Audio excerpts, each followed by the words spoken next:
Palooza, if you will. And we're going to start off with a bang today. We got, let's see, who's playing? We have Tessa on viola. Tessa's from Utah, Logan to be precise. This is Oog. That's like the French version of Hugh. And Oog is also from Logan, Utah. They're at Utah State University. And over there we have Charlotte playing cello. And Charlotte is at University of Arizona. And this is Andrew. Andrew's kind of a local hero because his mom, I think his mom might be here somewhere, Laura. And she lives here. Here's Laura. Hi, Laura. And Laura lives here. You're a full-time resident. Is that right? So he's sort of a quasi-resident. Arizona State University for Andrew. And they're going to play, this is an amazing piece of music you're about to hear. This is the second movement, the scherzo movement from the Ravel String Quartet, Maurice Ravel. Anybody want to say anything about the Ravel? It kind of speaks for itself, doesn't it? You're going to hear a lot of pizzicato, a lot of plucking, which at the time was pretty unusual, kind of took the world by storm with this piece. You guys ready?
the second movement of the Maurice Ravel String Quartet in F major, early rock and roll. Maurice Ravel was French, and you just heard French music with an authentically French man. You don't get that every day in Port Orford. Yeah. What's next? You gotta do something else? Oh, we got another selection. This is, by the way, this is the Four Corners Quartet. Very cleverly named because they're two of them from Arizona, two of them from Utah. So they really only got two of the corners, but you get the idea. It's like a southwestern thing. Two corners doesn't sound good for a string quartet. Four corners sounds better. This is going to be Haydn. Joseph Haydn was known as the father of the string quartet. He's really the composer, the classical composer around the time of Mozart, who basically kind of solidified the genre of this instrumentation, two violins, viola, and cello, as a standardized kind of genre. And every composer after Haydn wanted to write for this formation. It's kind of the perfect form in a way. And we have all the bases covered. It's a little bit like in choral music, you have soprano, alto, tenor, and bass. So the first violin is kind of like the soprano part. The second violin is like an alto, mezzo-soprano, alto, bass or tenor. So this is going to be Haydn's Opus 77, number 1. If you're scoring at home, this which movement is this? This is the Presto, the last movement, final movement. Haydn's Opus 77, number 1.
Four Corners Quartet.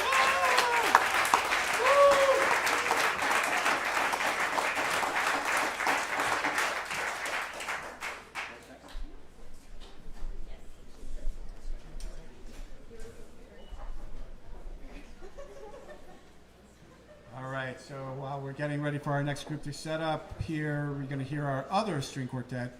You have something you're going to say? No? Okay, so Stammer and stutter.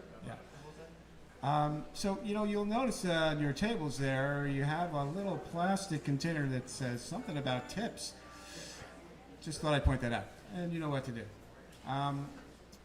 One thing about our organization, you'll notice that these guys are really fabulous players.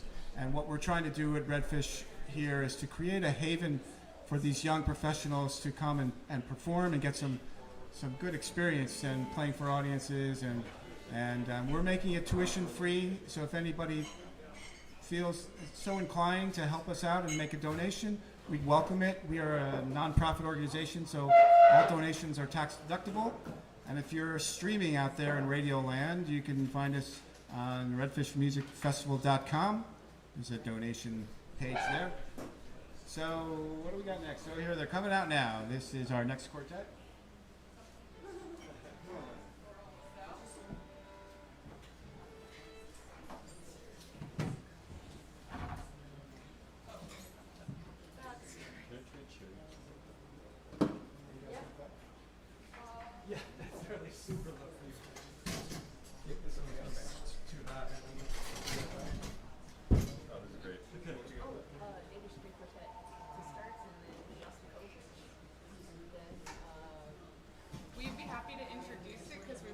Change on the fly. Like we can tell you. We can just. They're going right for the live stream.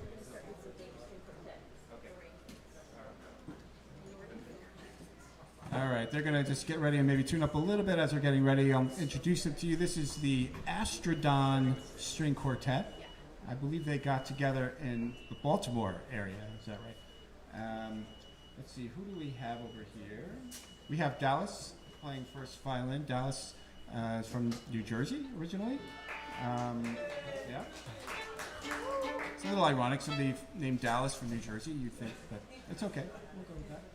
And then on second violin, we have the arrogant rebel himself. This is Zach. That's an in-joke. You can ask me later. Zach is originally from Vancouver, Canada. The really tall fellow over there, he's a great cellist. He's a little too tall for me, in my personal feeling, but he's a very good cellist. That's Tim, and Tim lived a lot of his life in Santa Barbara. Yep. And then over there we have Amelia, and Amelia is from Virginia originally. I think two of them went to school together at Peabody, and two of them went to school together in Delaware, and somehow they managed to hook up and create this unbelievably good quartet. You're going to be blown away. So they're going to start with selection from, there's a group called the Danish String Quartet, which is one of the finest quartets in the world. Oddly enough, from Denmark. Who would have thought the Danish quartet would be from Denmark? But they actually are. And they have some cool stuff that they put together, and this is one of those pieces. What, does it have a name? Stay-a-little. They would probably say stay-a-little in Danish. That's my Danish impression. Stay-a-little. Enjoy.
we're going to continue with the Nordic folk songs.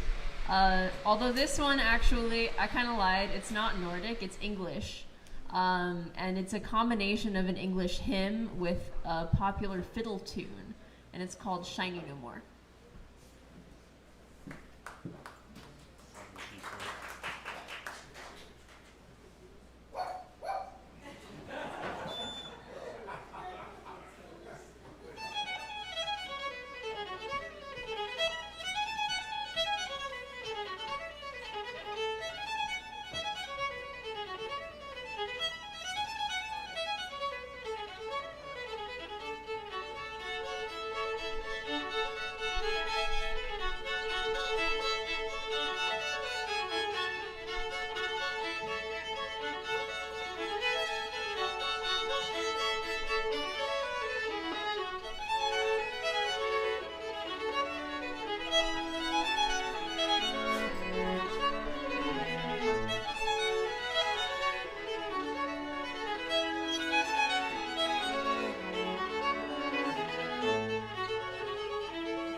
So now we're going to completely switch moods and bring you to the Soviet Union.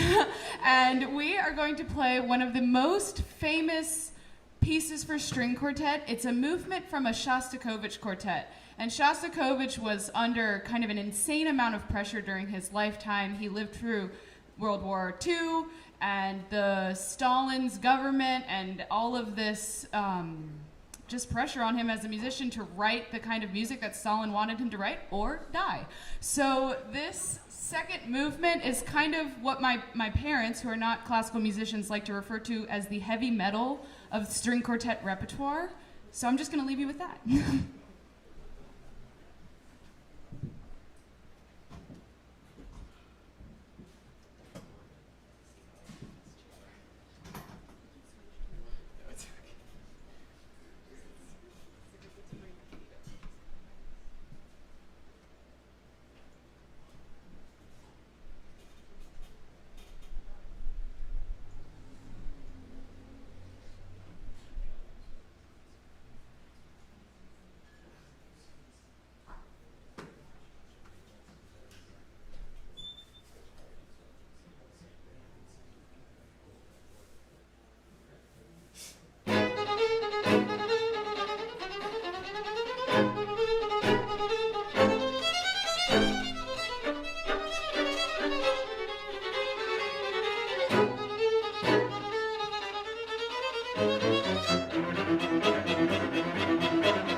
Okay, this is the last movement from Dvorak's American String Quartet, probably one of the most popular string quartets of all time.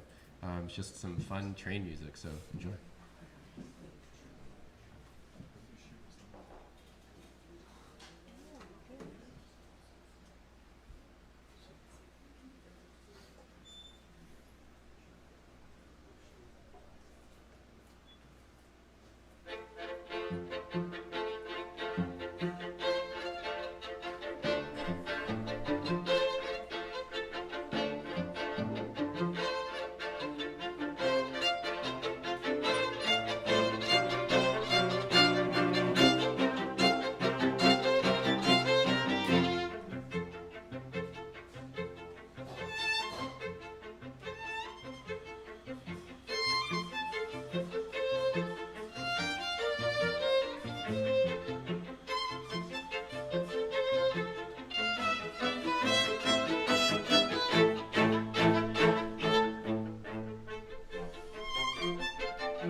gentlemen, the Astrodon Quartet.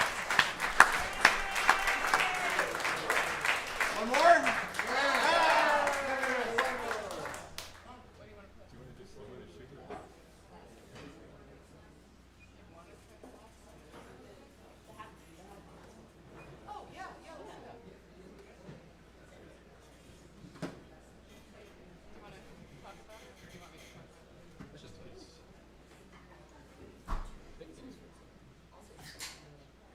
So when we first started learning this last piece, we thought it reminded us of something.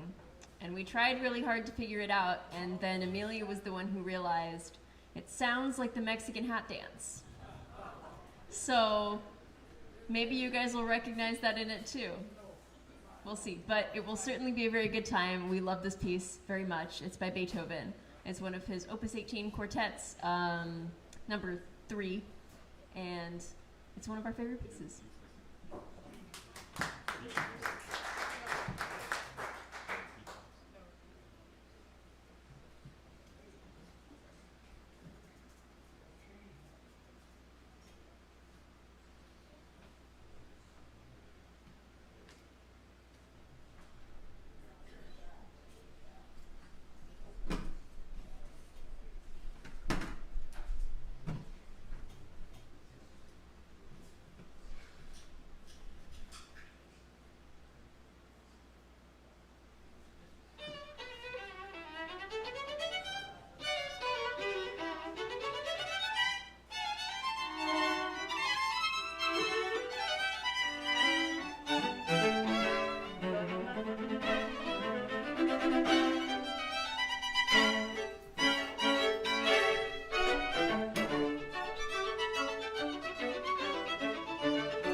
So these young artists, they're just amazing, and I'm so happy to have them here with us. I do have some flyers and some brochures, so somebody asked about that. And so if anybody wants to see the schedule, I've got the schedule for the rest of the week. And in addition, on the back of this, actually, where is it? Yeah, there's a coupon for half off or 2 for 1. So come see us at one of our concerts. Coming up tonight, Gold Beach, 7 o'clock at the Curry Public Library, free concert.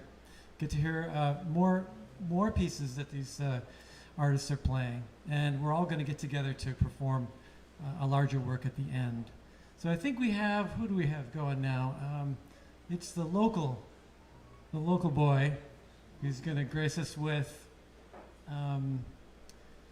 So there was this violinist. His name was Paganini, and apparently he could reach. Why don't you come out here? Because he could apparently reach. Show him on the fingerboard. Wait, you mean like Yeah, I think that he could reach in between 4 fingers an octave.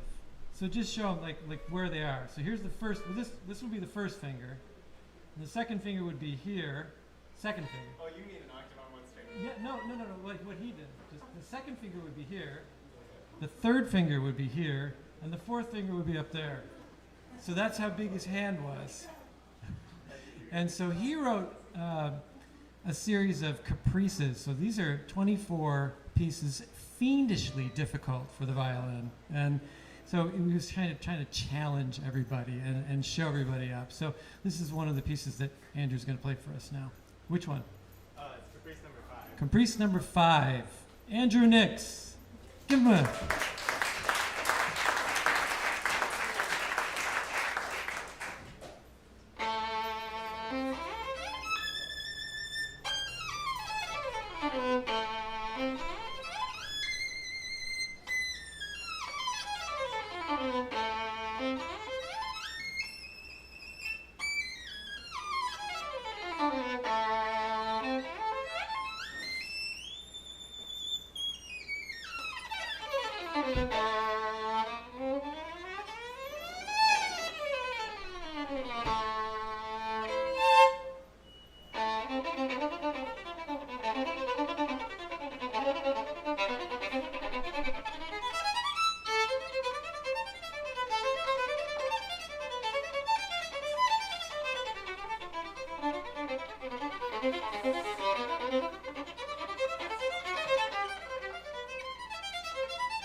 steps in that.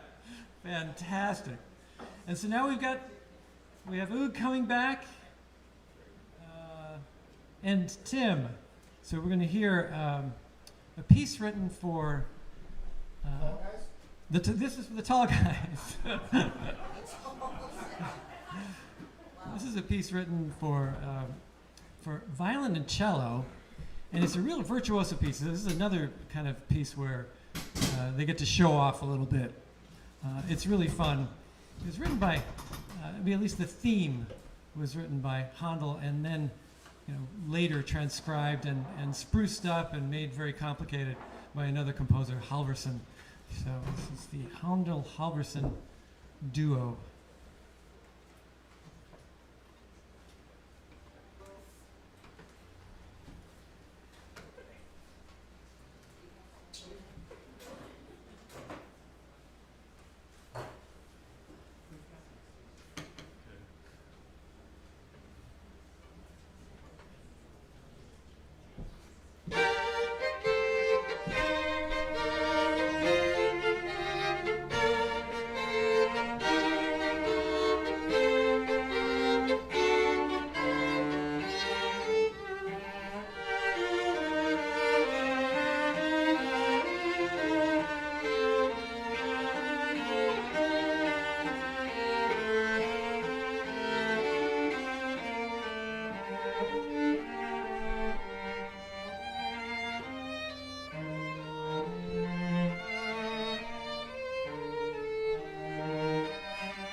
Tall Guys, and that was the Johann Halvorsen Passacaglia in G minor. Thank you so much. I think we're gonna have to run down to Gold Beach. Now we can play on forever, but we got another concert to play today. So thank you all so much. Do you have any concluding? Just that if you'd like to come over and talk to any of us, talk to the students, we're going to be eating some pizza. Yeah, and as Fritz mentioned, so with the concert tonight in Gold Beach, tomorrow we're in Bandon, and then North Bandon? North Bend. Cheese Factory on Sunday. So come join us up in Langlois at the Cheese Factory. Thank you all so much.